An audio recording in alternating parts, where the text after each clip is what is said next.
Greetings and welcome, zombie fans, to the 66th episode of Reanimated.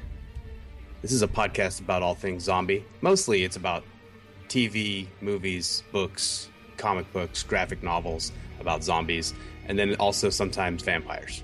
Just to muddy the water a little bit. Well, they're undead things. Undead things. Things that are not alive. On some level. My name is Stuart Tiffin, and joining me is the unmatched co-hostessness of H.A. Conrad. How's it going today, H.A.? It's going well. Would you care to elaborate? No, it's going very well. I almost said forlorn, much like of Goth Talk days. Do you remember this? No, I don't. It was a Saturday Night Live skit, and recently one of my siblings has been sending me clips from it, and it's quite entertaining. What era of SNL are you talking about? I think this had to be in like the 90s. So, but it's two goth kids in their basement talking about all things goth, which it's pretty silly. So anyway, I'm not forlorn. I'm very well today. Excellent news. I've been up since 5:30. So you might be forlorn. I can't even process multiple syllabic words. So I don't know what that is in terms of an adjective to describe my emotions. However, what we have for you is an action-packed episode of this podcast with reviews of the final 2 episodes of Season 3 of The Walking Dead, and a smattering of zombie and undead news from around the globe. And it's all brought to you by Squarespace, the all-in-one platform that makes it easy to create your own professional website. And you know what you got in there in the Squarespaces? You've got access to Getty images. Did you know that? I did know that. Yeah, that's pretty special. It is. Have never used one of their images, but I think that they have some good ones. They do have some good ones. Some good ones. There it is. Okay, guys. So use your Squarespace code from our website to you, from our podcast to yours. The offer code is ZOMBIE, and if you use that as a first-time purchaser of a Squarespace website, you get 10% off. And you know what? If you sign up for a year of hosting with them, you get a free URL or domain name. That's pretty cool. That is very cool. So Squarespace. There it is. So on to the what do you call it in boxing? The something card. I don't do you ever know. watch? You don't watch boxing, do you? Not really, no. The undercard, I believe, which is zombie news. Is that like the underworld? No? Not at all. I think it's more like just guys who haven't quite made it to the main event. Okay. A team of Cornell University researchers did some work on how zombie plague would spread in the United States, for example. And one of the things that they came up with was it wouldn't all happen all at once. In some zombie fiction that we've been exposed to, it often feels like the entire world breaks down into anarchy immediately. As soon as the zombie plague is unleashed, it's everywhere, and everybody and it still manages to catch people by surprise, right? Like look at well, it's not really fair to do this, but look at 1968, Night of the Living Dead. Those people are definitely in rural America, but had no idea that there was a zombie outbreak. We still don't know the cause of what Night of the Living Dead was, so maybe there was like a widespread. Don't apologize for them, AJ. Cornell University says it would probably take weeks, if not months, to get out to rural parts of the United States. That cities would fall first. And this is just using, I think, modern contagion models.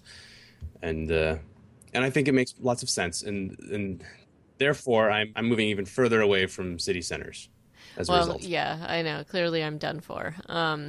But one of the things that they were saying in one of the articles talking about this was that, it would be a great premise for a movie would be, if New York City fell and then upstate New York had like a week to prepare. I think upstate New York would fall a lot faster than that. There's just too many people in the center of New York. I think that they would spread out like crazy people. Or like zombies. Like zombies. I don't think it would be contained. But anyway, that aside, I think it was an interesting modeling exercise. I think the way they were talking about it was interesting. And you're right. I mean, I don't think that it would be something that would be so widespread and immediate. And I think that people would prepare and, perhaps start putting people in quarantine tents by the airport. But New York State, I don't know what the population density is like there. I mean, I know there's around 500,000 people in the county of Sonoma in California. It's a lot of land. Well, New York State has a lot of land. I think that there are some natural barriers. Like if you got way up into the Adirondacks, maybe, and put some natural barriers between you and the outpouring from the city, maybe you'd be all right. Up around Lake George, Buffalo, Niagara, those areas. Maybe, but I was thinking more like Lake George. What else is happening in the news? It was an interview with Cliff Curtis from the spinoff of The Walking Dead. Yes, and it was a really, I mean, he It's really wasn't. A bummer. It's kind of a bummer. He's not allowed to really say anything because of the NDA. Yeah, but and what he does say, I find, I don't know why I want actors to be like bought into the every role that they play. I'm sure that's unrealistic. But I don't think he's not a fan. Yeah, doesn't that sometimes bother you? I don't know. Like, is that just I want them to be like me. I want them to be huge fans. Does that make for a better performance? I don't know. I know. Maybe it doesn't though, because maybe they have to kind of be somewhat removed from it. Maybe they have to get into it as opposed to already being into it. But then you have people like Viggo Mortensen who like basically became Aragorn for the Lord of the Rings. He may still be Aragorn. I haven't really seen him in anything else since then. Have you? No. He's probably still wandering around New Zealand with like a cape. Headbutting people, yeah. With a cape and a beard. Finding some hobbit houses. No, I agree with you. It is like sometimes, it's that whole little thing. Sometimes you want to not see the real life or the whatever behind whatever actor is doing the role or the writers of the show. I was kind of bummed out to hear that he doesn't follow the show at all, and nor does he have a TV. But maybe that makes him actually more appropriate for this role because, there's no real TV in the Walking Dead universe anymore. So maybe he's method acting, Stuart. That's right. Yeah. Maybe he's walking the walk.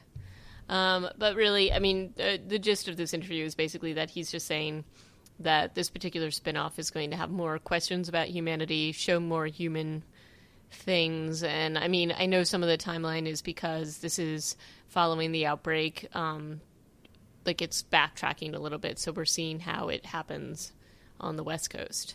And maybe there'll be some of this university study stuff in there, although I think they're supposed to be near a city, but right. California's a big place. It's got a lot of land, and if they get out into the country, it'll be interesting to see, at least in the several weeks or however long. I don't know what the timeline's going to be, but it'll be interesting to see how the transmission works. Well, and also just from a different part of the country point of view, maybe Californians are a little bit more laid back about their zombie apocalypse. Maybe they're a little bit more caring for each other, Stuart. I don't know. I don't think that's how it's going to play out. Would you say that there are fewer guns out there as opposed to? Depends where you are. Where I am is a big hunting area, actually. So, but certain guns, because it is California, are illegal. So you can't have like fully automatic assault rifle kind of thing that you would get in Florida. But anyway, I'm thinking maybe these are some of the differences that you're going to see. And also in terms of access to food, California has an enormous number of places with which to grow food. I don't know what would happen to that during this kind of an outbreak, but one would assume it has a really long growing season, though. You're right. So farming would be much easier to do as like a survivalist for sure. Not to mention, I think from a solar energy point of view, there's a lot more houses and buildings in California that have been putting those things into place. Yep. So, just from a survival point of view, just immediate access to things that you wouldn't normally have access to, just like here in New York, for example. There are places that do that, but I wouldn't say that it's widespread. Mm-hmm. But in California, I mean, you've got a lot of that going on that at least you might be able to take, for example, like the solar panels and things like that, and different types of basically gut green buildings to be able to survive maybe a little bit longer. So, yeah. Did you ever see a show called How the States Got Their Shapes? No, I did not. It's on Netflix, and the first season anyway, it's for the nerdy people out there, I would say. And so, one of the places that they visit is in Kansas, because they're talking a little bit about, the missile silos that they, basically went out of, I don't want to say they went out of fashion, but for usefulness purposes, they actually sold this missile silo to this couple who have since made it into a home. Mm-hmm. And one of the things that the gentleman who bought this said was that there's actually quite a few of these available if people want to buy them. And I think they bought it for something like $40,000. You should watch this. I think you would at least get a kick out of it. I've definitely looked at these before on survivalist realty sites. It's just I think they're definite fixer-uppers, if you know what I mean. Oh, no, this was most certainly a fixer-upper because they had just the way it is set up, just artificial light and all that kind of thing. Mm-hmm. It takes him like 10 minutes to get down into the living area of their home. But anyway, you should check it out. I think our listeners would enjoy this. But anyway, I was just thinking about this in terms of survivability. Maybe there's more of those out in California than there are on this side of the country. Missile silos? Yeah. Or just different elements that different don't apply, elements, different elements, things like that you could retool for honestly to survive. It's a very rich story writing area, and I hope that they don't just stay Hollywood and shoot it all in LA. Or I hope they get out and see all the different kinds of parts of California, and even move further east, get into the desert, Arizona, Nevada, whatever. And I'm also kind of hoping that there'll be a crossover with Sons of Anarchy because I think that could be interesting. That would work really well because those guys are obviously already outlaws, and it would be cool to see. Oh, that would be so cool. Good idea. Yeah. Good idea. But yeah, I guess we'll still have to wait to see more of that. But check out the interview in the meantime. I also saw you threw an item up here about the WWE zombie photos, which I don't even know what this relates to, but it's a bunch of wrestlers made up to look like zombies.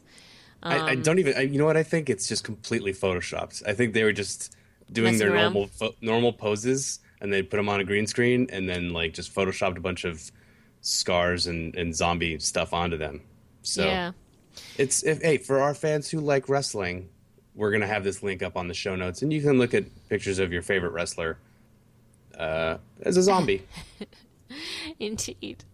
And I saw that there was a new iZombie poster up, which is premiering on March 17th.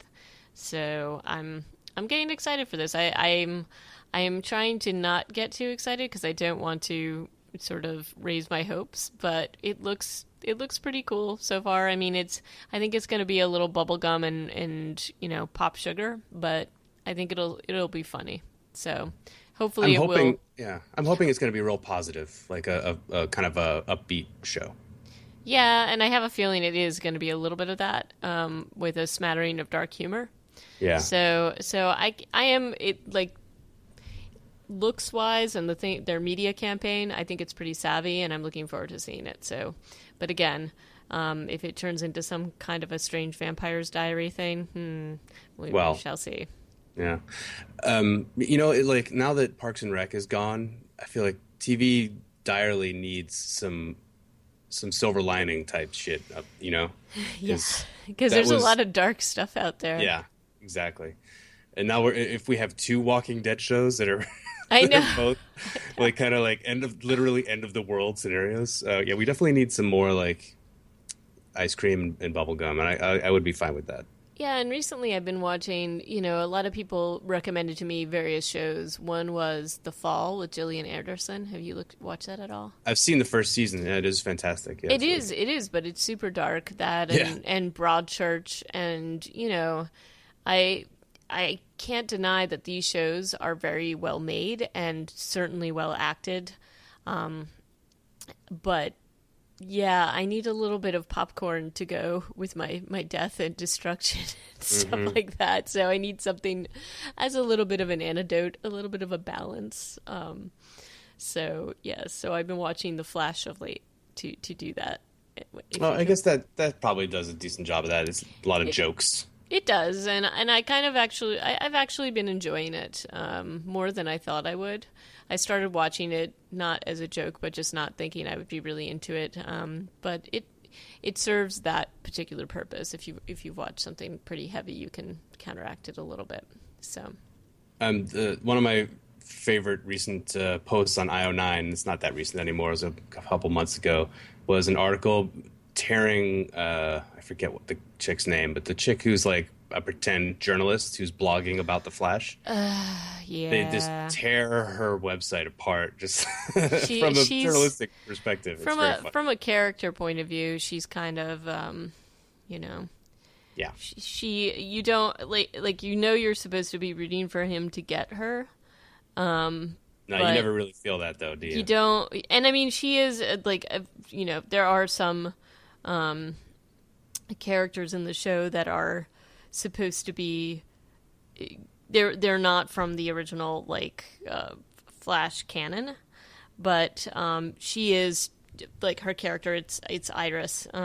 She is supposed to be part of that, and it's just, come on, guys, you could write this so much better. I mean, I know it's supposed to be this kind of a show, but she gets on my last nerve. So no. Were they making fun of it from a journalistic point of view? Yeah, the fact that like her layout is terrible. A lot of her blog posts just turn out to be like messages to the Flash to meet later, but they're like on her website. Like Oh the God. headline is "Let's meet at the factory at 10 p.m." That's an article on her blog. So I do it's like the guy who plays her dad, though, Jesse Martin. oh I god, think he's amazing. he's Been amazing in amazing. Law and Order forever, right? I know, but so I'll admit that there's some reason he's probably the main reason I continue to watch the show. I do like his relationship with Barry, the Flash, but anyway, but I digress. Yeah, so that's my antidote. But yeah, I am hoping iZombie turns out to be something good. It's been getting a lot of hype, and I do know that fans of the graphic novel have some concerns about it, but I also think that sometimes these projects, as we've seen with The Walking Dead, you can definitely switch around certain elements and be successful. So, Truth. right. And another thing, long-awaited film that we've been waiting to see when it will actually be released has finally got a release date in May, and that is the Arnold Schwarzenegger zombie film, which is called Maggie, and that is supposed to be, and we'll see if it stays with this date, but that is supposed to be May 8th, I believe. So Yeah, I'm wondering if this is going to be another limited release kind of thing like Life After Beth was. I think it may be, and I mean, it concerns me just generally because usually when things take this long, it means there's a problem and they've gone back to the editing room several times. But we'll see. I mean, I saw some of the stills from it. I have not seen any excerpts, but we'll see if it has anything. To date, I have not seen Life After Beth, and so that was partially because of the miserable reviews. So, but maybe we can at some point see it, and tear it apart, At so some to point. speak. So to speak. But So, Dying Light, speaking of getting torn apart, the special edition of this game, Dying Light, which I've spoken about on the podcast before, this is also news of the week. There is a special edition of this game which costs $400,000, or just under that, $388,000. It includes many items, such as zombie survival parkour lessons. Let's see, what else is there? Some sort of like giant statue of a zombie, like life size. Your face gets computer animated and put in the game. I think on a zombie.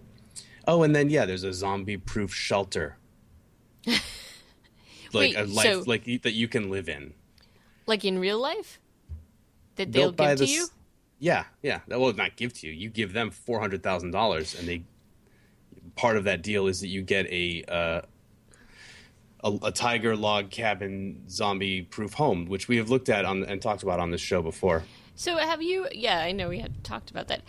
Just I know that there have been other things that games have done or developers have done as a sort of a promo. And I think that there was another one in addition to this at some point, which was, there was something that you could get like a Lamborghini or something like that. Am I wrong? Yeah. I think that there have been other, extravagant offers, but this is probably the biggest. It is big, but it's like, do you think, is this really just for a marketing for Tiger Cabins or whatever to get their name out there and to be like, oh my gosh, look at this? Do you think anybody would actually buy this? I can't imagine why. It's probably just for press. That's what I mean. Like, it seems just like a marketing stunt. Yeah. It's a little weird. But anyway, I mean, hey, if it works and somebody actually buys that package, good for them. So. No kidding. Yeah, so that was weird. But that's out there. Yes. And our last bit of news isn't really news. Everybody, I think, has heard by now the sad news that Leonard Nimoy has died this past week. And what some people may not know is that one of his first roles was in a... I don't know if you... I guess I would call it low budget, wouldn't you? The people would refer to this as the golden age of science fiction. So yes, it is. There was no budget. This is like right. Ed Wood type stuff, isn't it? Yeah, it was. And it was a little serial called Zombies of the Stratosphere. And Leonard Nimoy was in this, and he actually referenced this a couple years ago in his graduation speech to the School of the Arts at BU, and poked fun at himself a little bit. So I just threw that in there, and I think you found a nice still of him in it. So safe travels, Mr. Nimoy. The funny thing about Zombies of the Stratosphere is that I don't think, from reading any of the synopsis, that there was a single zombie in it. It's about Martians. It is about Martians, but I think that the idea is that it's a little body snatcher-esque, from what I understand. But which but you say zombie, I say Martian. It's all good. Really? Okay. No, not really. Not that really. would really expand the amount of material we're going to be reviewing. Well, come on, we did do the Ghosts of Mars, and we're going to do Last Days on Mars too. Because the more I think about that movie, the more I liked it. Okay, but anyway, so that leaves off our news items, and we'll wrap that up now and jump into the last two episodes of season 3 of The Walking Dead. Oh yeah. So episode 15, entitled This Sorrowful Life, was directed by Greg Nicotero and written by Scott Gimple, two of the powerhouses behind the series at this point, and came out March 24th, 2013 to 10.99 million viewers. And this episode was annoying. Yeah, but they were also awesome. It was awesome and so annoying. It really was. I have very mixed feelings about this episode. It starts weak sauce, but has like an amazing crescendo and like great scenes with Michael Rooker. Yep. But yeah, like the whole first part of the show where there's this moral dilemma of whether or not to give up Michonne and send her to the governor in exchange for peace, where everybody knows that it's a terrible deal. Everybody knows that the governor's not going to keep his word, but they do it anyway, or they talk about doing it enough anyway that they're just wasting everybody's time. Agreed. And then even when Rick decides that he can't do it because he sees Laurie's ghost, and I have to wonder if they really are bringing in Sarah what's her name? Sarah Ann Callies, the woman who Yes. plays Lori. Yes. Are they really bringing her back Yeah. show after show just to stand on a bridge and like rub her fake Belly. pregnant belly? Yep. Pretty much. Mm. I think what I found but just the things that didn't sit well with me generally is the idea that Rick would be going to Merle for help, or that he would actually trust Merle. So there's a lot. This is the Merle episode. This is clear that this is what this focal point is Merle. But I mean, we have seen enough of Merle. We know enough of Merle, as do the characters. It's not like any of this is a mystery to them. There is not going to be enough trust there to put him in the same area as the governor. So I found some of the interactions between Rick and Merle totally unlikely and strange. Except for there were still some giggles there because when Merle is looking through all the mattresses in one of the prison cell blocks just for drugs. Yeah. That was kind of good. He's like, I haven't found any drugs. This place must have been no fun at all. Yeah. No, I mean, he's a great character, and even his interactions with Carol, I thought those were actually a little bit more interesting.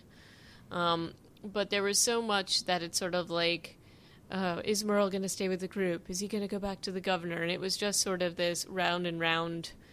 Yeah. It got all spun up and just took way too long for things that I felt could have been moved along a lot more quickly. Did you have that feeling as well? Yeah, like I said, it was just there was a lot of time wasting going on. Mm-hmm. And I guess part of me wanted Merle to be redeemed and to join the group because he's such a badass, you know? Like, he's like a more chaotic version of Michonne. Right. If they could all ever, get along. But of course, Glenn still seems like he's never going to forgive him based on his interaction with Daryl. Right. But I mean, I can't really necessarily blame Glenn too much, though, because if you've ever been, Glenn and Maggie were put into the situation with the governor directly because of Merle. Yeah. It's kind of hard to bring that guy back to the place that is your home / like whatever you want to call it, your safe haven, and know that there's somebody there that served you up and almost got you killed, and not only you killed, but your significant other killed. Oh, it's almost unbelievable to even imagine getting past that. Yeah, I agree. Right. I think that these are hard things, and I think Glenn's reactions are pretty reasonable if you think about that. And I think, I think the good things about this is that I think Merle totally gets it. He, I think, understands what it would mean to stay in this group. I think that he sees that Daryl does have a place in this group, and that Daryl has certainly evolved since the last time he saw him, meaning back near Atlanta. And I think that he just feels very much like an outsider. Couldn't get his brother to go off with him on his own, which is what he really wanted. And I don't think that just from a personality point of view, he's going to be able to make those sacrifices to be able to stay with this group. It's just not his nature. Yeah. So I think so much of this episode was exploring that, but I felt like it kind of just hit you over the head with a giant cricket bat over and over and over again with it. Oh, this is a dilemma. Okay, we're going to show you this now. And it felt a little bit tedious to me. I did enjoy the conversations that he had with Michonne quite a bit. Even though it was a little... It was felt a little unrealistic because he basically had beaten her up and then was walking out of the prison with her. And at no point did she just seems so cool and like okay with it. I don't know so the first time I saw this episode, part of me thought that there was some sort of double play going on. That because I didn't believe that Rick would actually have those conversations with Merle, I thought that there was some secondary plan that the group were using Merle to test him for something, or they were deliberately bringing her into some sort of a situation. Like, I thought there was some sort of subterfuge going on. And honestly, that's the only, if there were a subterfuge going on, that's the only way really to redeem Rick for even coming up with this stupid fucking plan, or like at least agreeing to do it. Because the fact that he goes through with it without a double crossing subterfuge plan it's terrible. means that he's He's a horrible person, Right. and not really a good hero for the show material anymore. Right. And in fact, there really wasn't subterfuge, so that was very strange. Yeah, and Um, I think, hindsight, when we going back again to our top five lists that we did on Super Fantastic Nerd Hour, mhm. Rick didn't make it, and it's for stuff like this. It's for stuff like his crazy pants reactions. This season is not a good Rick season. No, it's not. Not a good season for his character. But I do like eventually when Merle does take action in the season and you figure finally out what his plan is. And he does redeem himself to some extent. But leading up to that, even in the whole conversation with him and Michonne, when he's hot wiring the car, That's a great scene. Yeah. it is. Well, it's a great scene, except Merle is a pretty savvy survivalist at this point. I mean, the man has an iron blade hand. Yeah. I guess it would be really hard to hotwire a car with one hand, but when he sets off the alarm and all the zombies come and he's hearing Michonne, I don't think he's just gonna sit there vulnerable like that. Did you buy that? It's strange. Like, do you think he was baiting them? I think no. Well, I think that he's confident enough in his ability to kill a zombie at close range that he's just not that worried. I mean, I can buy that from Merle, but yeah, it is a little. It does push it a little bit, but I can buy it.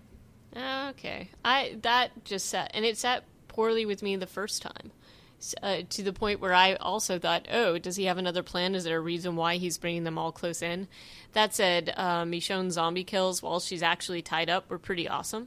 Yeah, the second one's better than the first one's just a boot stomp, but the second one is really nice. Yeah, it's a good one. With she kind of like does a little loop-de-loo with this wire and pulls off the head, which was good. Very nice. Very, very nice. But I feel like that's a cool scene, and that car that he steals is pretty sweet too. Big, yeah. Nice rims. Yep. And with Merle's plan, do you think he actually would have let Michonne go like that? Well, it's a little stupid to have him go to all the trouble of take her, walk her how many miles towards, and then drive her towards the rendezvous, and then just to let her go. But yeah, I guess we're supposed to believe that she's talked him out of it, or that he's just had a change of heart based on his own self, introspection. I think it's tough. It's tough to believe. Yeah. Although I do think him and Michonne do have an understanding of each other, and they have funny interactions. So that was a part of the episode, even though, as you said, it was a little bit long and weird. I did enjoy their conversations with each other. Because she just has she's constantly mocking Merle, which, like, it's just in her voice. Mm-hmm. She's kind of like, all right, man, you're going to do this, but I'm not going to, like, take this without having some sort of a discussion with you about how ridiculous it is. And she calls him out on a lot of stuff. And one of the things that she does is talk to him about what he was doing before and why he wouldn't be part of the group, or why he couldn't join the group at the prison. And he's changed a lot, but also reveals that, contrary to what you might have thought, he didn't actually start killing people until he joined the governor's group. And that includes before the outbreak. So I don't know. Like, I thought that was an interesting little dynamic. But that said, I think the whole episode, the redeeming part of the episode, was clearly, like, the last 5 minutes. Yeah, definitely. His assault on the waiting henchman of the governor is pretty awesome. I think he kills 6 or 7 of them, including Douchebag Jr. Yep. Which was nice. Although that was what is it? We up to 4 attempts on the governor's life, or 4 chances to kill the governor.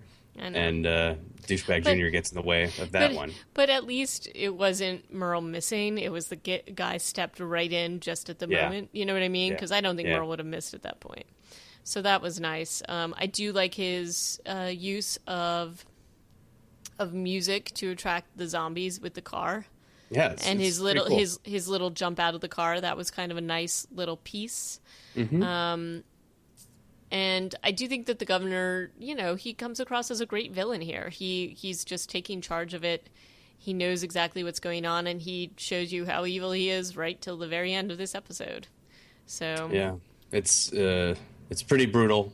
I mean, Merle's death is super brutal, and yep, like, he's fighting a walker when he gets jumped by a couple of the governor's guys and gets kicked and kicked and kicked, and then has a quick fight with the governor, which he loses.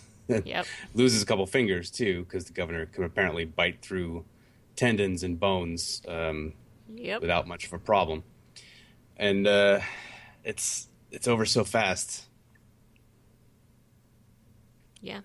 And I guess now we realize why he was scared of the governor. The governor is apparently just like we were talking about last time. The governor, first of all, has superpowers. He can find Andrea no matter where she goes. Yep.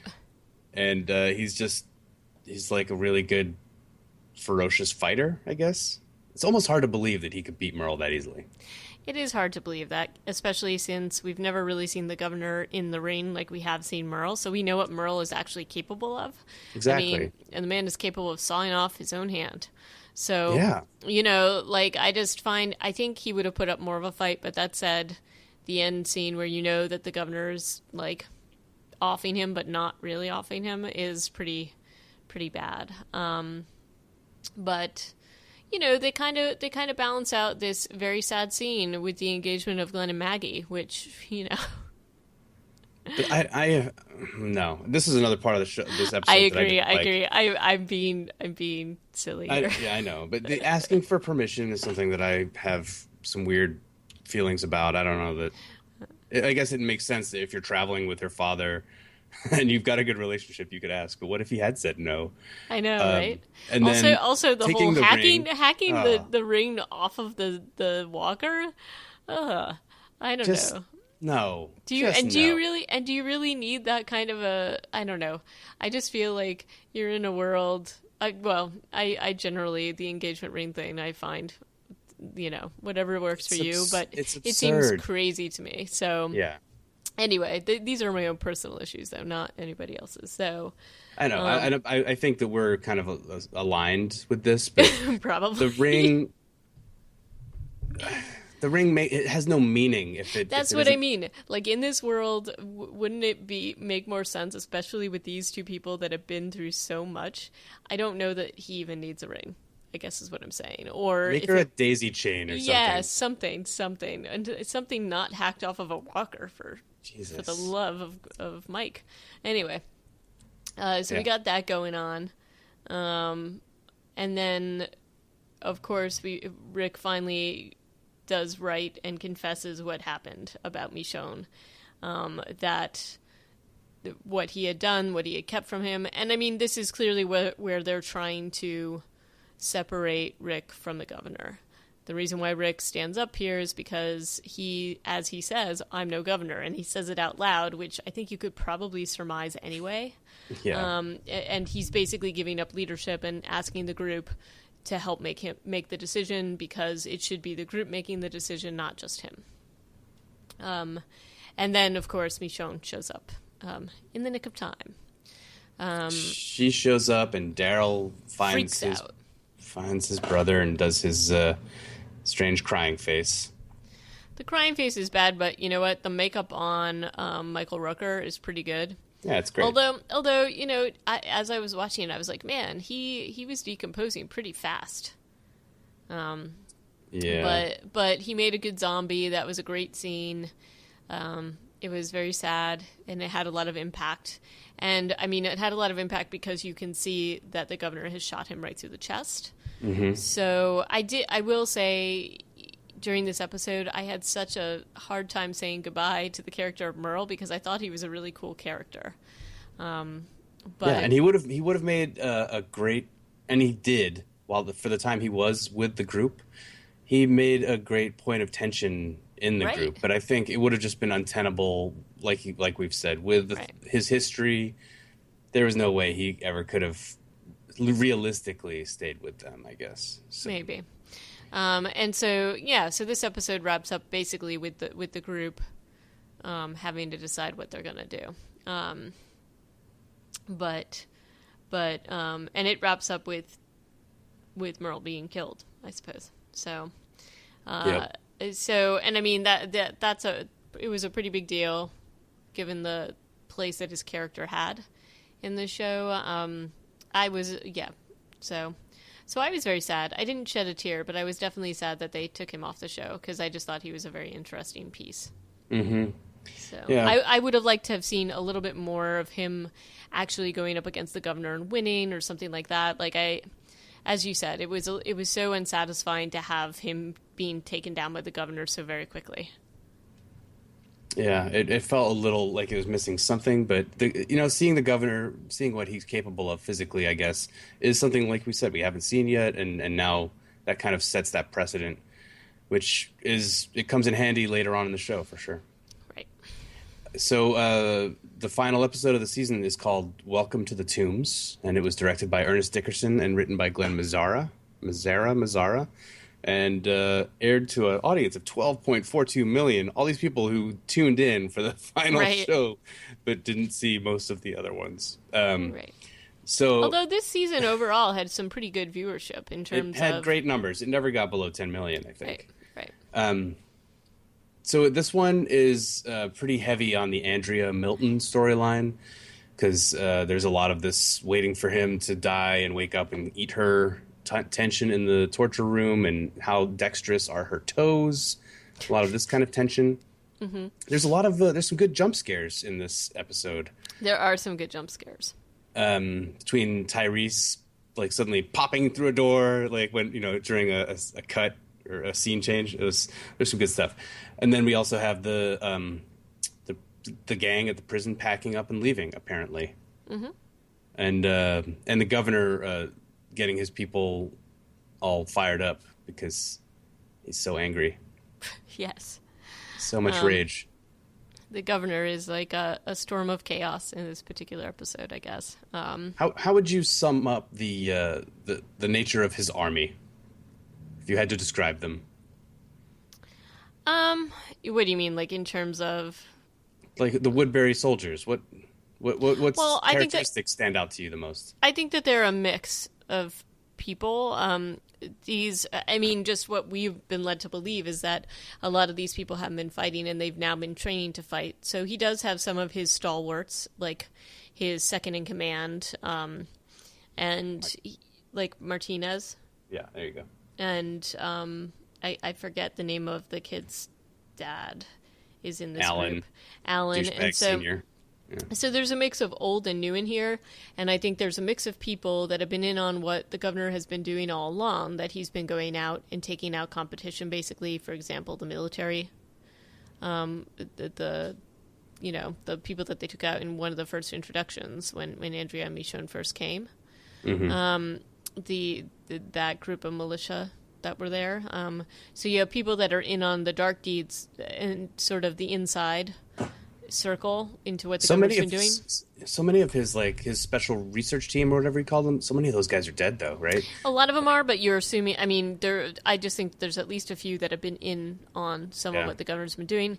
But then on the other side are people that were just sort of the normal Woodbury inhabitants that are not in on that. They just think that this is a threat. They've been fired up by the governor and think that they have to take out this threat to keep living the way they have been. They want warm showers. Gosh darn it. Mm-hmm. Yeah, they don't look super fit or young. A lot of them are just kind of good old boy looking fellas they all have really impressive weapons. Martinez has a freaking... I forget what it's called. It's a multiple grenade launcher. Yeah, they have amazing weapons, but, even in the small time, this is over a couple of days or whatever that they've been quote unquote training. These are not people that are combat ready, but they do have an impressive arsenal with them. Yeah. So that was my impression of his team. Yeah. So they attack the prison, right? With the exception of Tyrese and Sasha, who stay behind. And that could have gone a couple different ways. It was a little weird the way the governor handled that. Did you feel like that was in character? I felt like he at this point was not going to waste energy in trying to get them to come with them, and was I think I still believe this in his face. I'll deal with them later. It was the feeling that I got from him, because we all know nobody ever leaves Woodbury, really. So he's fine leaving them if they think they're protecting the children, and he'll come back and neutralize them at a later date. That's my impression. Yeah, it was the weird thank you. But yeah, well, because his eye definitely wasn't saying thank you. No. And then in the meantime, we know that what he's been doing before he goes off on his merry way, he's got Andrea and Milton locked up. So my thought that Milton would be in the same room with Andrea does happen in this particular episode. And he's testing loyalties all over the place. So with Milton, he basically says to Milton, you need to kill her, and Milton won't. And so the governor just stabs him. And kind of, we know where this is going to go, because the minute Milton dies, he'll turn into a walker and kill Andrea, because she's all tied up and handcuffed and stuff. So, yeah. So that begins the long journey of Milton and Andrea in this episode, which is, it's painful to watch. It's painful, and not in a good way. So. Yeah. First of all, it takes him a while to tell her that the pliers are behind her chair. And then every so often they just have a conversation, and she stops what she's doing, which is she should be trying to get those stupid pliers. Like, there's a couple scenes where she stops working altogether, Mm-hmm. And then he'll be like, you need to hurry. And she's like, oh, yeah, that's right. I was trying to get out of the handcuffs. I forgot, yeah. I was trying to do that before you died, but now we're talking about it. But then, and what she's talking about is that she had the chance to take out the governor like 5 different times and didn't do it. So maybe this is just, them taking out all their anger on Andrea. But man, it just felt really tedious and long the way they handled these particular scenes. To the point where I just didn't even feel bad at the end of it. No. There's definitely a celebration. And then meanwhile, back at the ranch, back at the prison, with the governor attacking the prison with all of their wonderful arsenal of weapons, I guess, they come in guns blazing, but it's pretty clear to me that the things that they are taking out are all the walkers when they arrive, right? Yeah. So it just feels like they're wasting a lot of their arsenal on walkers, which they don't need to. Yeah, the walkers, which they, or at least the governor, had initially led into the compound. Right. Like, so I didn't know why they were wasting ammunition on all these things. I mean, you've got grenades and whatever, and I understand that maybe they wanted to come in with a bang and surprise people, but nobody was fighting back with them at that point. And even when they stopped, they didn't see any of the prison survivors in there. And so then they just sort of waltz in there without any sort of regard for the fact that people might be hiding nearby. And I think they're looking for the people. Well, they're looking in a really strange way. And they're all crowded together. They have terrible, tactical spacing. They're just all in a big clump. And it goes kind of the way you would expect it to go, except it takes much longer, doesn't it? Like, you're kind of waiting for the other shoe to drop for, I don't know how many minutes of this assault we had to watch before anything else happens. And you're almost starting to think, oh, maybe they're just completely gone. Right. But if that was the case, we wouldn't be watching them clear the tombs like hallway by hallway for as long as we have to. Right. And then eventually they do show that they are. Glenn and Maggie are in full riot gear, and they're, it's just them kind of taking people out, at least in the prison itself. And then the governor is like, okay, we got to get out of here, and it's a slaughter. And it's really weird. I just... I don't think he ever said, like, let's leave. I think everybody else left. Maybe. He was saying, like, don't panic, stay calm.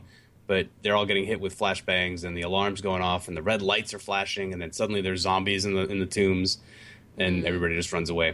The fact that they describe it as a slaughter later, I feel like they might have lost 1 or 2 people. But not, like, a lot. Not any more than you would know. And it was just kind of strange, and then...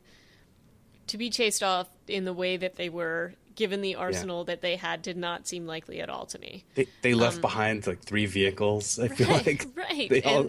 It And was pretty sad. they have a grenade launcher. And I just feel like even if the other people from Woodbury, the other part of this team that aren't used to this kind of thing, even if they get scared and run away, I just don't feel like the others would have just turned tail, but okay. But that's what happened. And the governor is so upset about this that he kills them all. He loses his mind. It's a great scene. It is a great scene, but it's sort of like, oh, somebody's crazy train has just arrived at the station. Like, And it's everybody really... just finally figured out how insane he is, but unfortunately it was just a second before he shot them all. Right. And then, Or in the case of Alan, it was a couple seconds after he shot them all. right. Alan's reaction time was a little bit slow there. Pretty sad, yeah. Like, he slowly raises his pistol and shoots Alan in a way, but Right. whatever. Martinez's reaction to the murder spree is amazing. Yes. Just the shock look on his face, and he just backs up until he like bumps into the truck. Yep. I loved it. It was Him really and good. Shum, they just don't even know what to do. I feel like if I was either of them, you just put a cap in his head. The guy he's no longer an asset. He's a liability. That's all he'll ever be. Right. And I don't know that you have a gun in your hand. Just do it. Like, Yeah. it just seemed, anyway, but then I guess they're like, okay, our lot's here. We're here with the evil crazy man. We're just going to continue to go along with him. And that's that. Yeah, it's a little sad. It is a little sad. The one part of this scene, though, that I thought, I actually thought was going to happen, it's the scene with Karen on the ground, where the governor is basically, oh, he took out all his people, but he's not going to let them become zombies. So he goes and starts shooting them all in the head, and eventually gets to the gentleman that's like lying over Karen, and stops there because I guess his gun's out of bullets. But Yeah. I thought that whoever was on her back was going to reanimate at that point. I really was convinced because she's trying to stay so still. So I thought that that's where they were going, and they didn't, which maybe is what they were intending. But it was just this sort of moment of tension where I'm just like, oh man, that would totally suck. You That would survived totally suck. all of that, and then you got like a zombie on your back. That just sucks. So That would have been rough. Instead, though, she locks herself in the cab of the truck and then tries to commit suicide by banging on the windows at a moment when Rick's group arrives. yeah, not very like when smart. you be a little bit more subtle than that. I mean, they're like thinking that they're walkers and whatnot, and they're coming after you. But anyway, Yeah. So this episode, how'd you like the resolution of it? Like, kind of the happy, the touchy-feely... I mean, it's like a positive, it's an optimistic ending to the season. it is. I mean, they eventually go and Rick's group reunites with Tyrese and Sasha and convinces them, tells them, luckily they have Karen as a witness who can tell them that the governor killed everybody else. But then suddenly all the denizens of Woodbury, all the remaining survivors are like, okay, we'll come back to the prison with you. I just don't know that would have been as easy as it is portrayed. Because up until this moment, everybody thought that this group at the prison was a bunch of psychopaths. Yeah. You know, like, would you willingly go with them? I don't know. Maybe Tyrese and Sasha helped convince them, but that didn't seem very likely to me. And then there's also the wonderful little detail in this whole episode where Carl went a little bananas and shot one of the Woodbury people, which was like a kid. I have no problem with this whatsoever. So I have a problem with it, but it's interesting to me that Rick's suddenly like trying to talk to him, and Herschel's like, yeah, the boy was putting down his weapon, but the boy could easily have just shot Carl too, and that's where I thought it was going. So I don't know. This is the thing. Yeah. So the show wants us to think this is a huge moral problem with Carl, that he's going off the rail. This guy runs up to them. He has two guns put in his face. They say, drop your gun. And he He's doesn't. like, yeah, okay. But he and doesn't. he waits like 10 seconds, and he's not dropping it. He's just moving forwards. And Herschel later... Carl. Herschel later describes it as he was handing his weapon over. But that's not what he told him to do. No. He said, drop it. And he didn't drop it. And I'm sorry, there's a firefight going on. I don't think that Carl did the wrong thing. And Carl even says to Rick or to Herschel or whatever, he was like, he just attacked us. Well, that's not true either. Well, no, I mean, meaning that he was one of the people invading the prison. Oh yeah, but So- he also says like he drew on me, which isn't true. He had a gun in his hand, That's not true. but it was a shotgun. It's pretty hard to draw. Yeah. unless it was in like a shoulder holster. Either way, I don't like the way that this was introduced. It kind of brings a bunch of stuff into the next season about like pacifism, which kind of, I don't know. I guess it's good to talk about, but it's also a little bit tiresome. Well, and should we talk about Andrea's final exit from this? Nah, why bother? All I can say is good riddance. As I said, I didn't feel sad at all. It's kind of dumb that she got both hands free and still couldn't hold off Milton, who wasn't a big guy. I feel like that was just so bizarre because it's like she did have both hands free. She's dispatched multiple walkers before, and then suddenly he's able to bite her like he did, clearly, like all over her neck. It just feels strange to me. But in any case, it's not even like a defensive wound on her arm, and she's wearing that thick leather coat with like a fur lining. It's a thick coat. Yeah. Like, use your arm. Yeah. But, very strange, but I'm glad that she's dead, so I don't me really. Too. I'm not too upset. I wasn't that upset. I was kind of like, oh man, are they fine? Okay, look, there they did it. So that was, again, as I've said, I wish they had made her as cool as she was in the graphic novel, but they didn't. So I guess it's good that they got rid of her. Yeah, she had to go. But that wrapped up the season. I wasn't completely satisfied with the wrap-up, but I thought that, there were some good moments within that. Overall, this season, I thought, was excellent, and really, I enjoyed it a lot rewatching it to talk about it with you. The this episode, it's analog, or that's, comparable episode in the graphic novel. I mean, they're night and day, and they did a pretty good job at keeping those.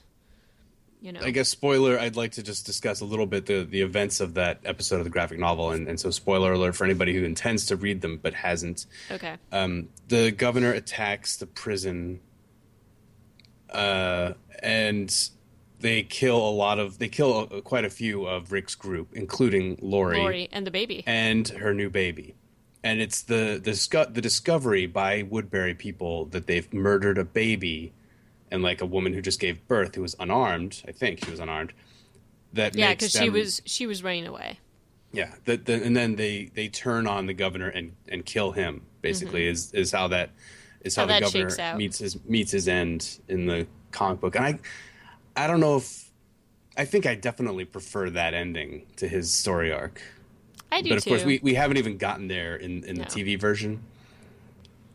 And that'll be a topic for a future review of season 4. Yes, that will indeed. But I think I would agree with you. I think that the way that they ended the governor's little arc in the graphic novel was much more powerful because the people of Woodbury have been following him for so long, and then make a decision that no, this is not the way that we want to do things. And it takes such a turn in the story to be able to do that and then to take down their leader. And here it was left a little flat, I think. But yeah, and he's still out there with Martinez and Shum, and who knows what they're going to get up to now. Right. Nothing good, I can tell you. Nothing good. So yeah, Rick's group is now much larger, and they're all at the prison. And even though all the guard towers have been blown up and all the gates have been knocked down, we get the impression that everything's going to be just fine. Yeah. Until next season. So, all right. Well, this is cool talking about this with you. What are we going to talk about next week? Next time on the show, we are going to talk about the graphic novel I, Zombie, and we're going to be talking about Volume 1 of that ahead of the release or the premiere of the TV show later this month. I'm excited to read this. I have read, I think, a couple of issues of this, but not the full, first series is what you would call it, the first volume. Mm-hmm. So I'm excited to talk about this with you. So happy reading. Yeah, and so that'll be cool. And then, but if anybody has anything more to add on the about the season 3 of the Walking Dead, we still would love to hear from you. So you can always get in touch with us by leaving us a message on the show notes website, which is at reanimatedpodcast.com. And you can email us at reanimatedpodcast@gmail.com. And you can tweet with us at Reanimated PCast on the tweets. Otherwise, I think that's all we got. That is. So take it easy, and we'll talk to you soon. Ciao.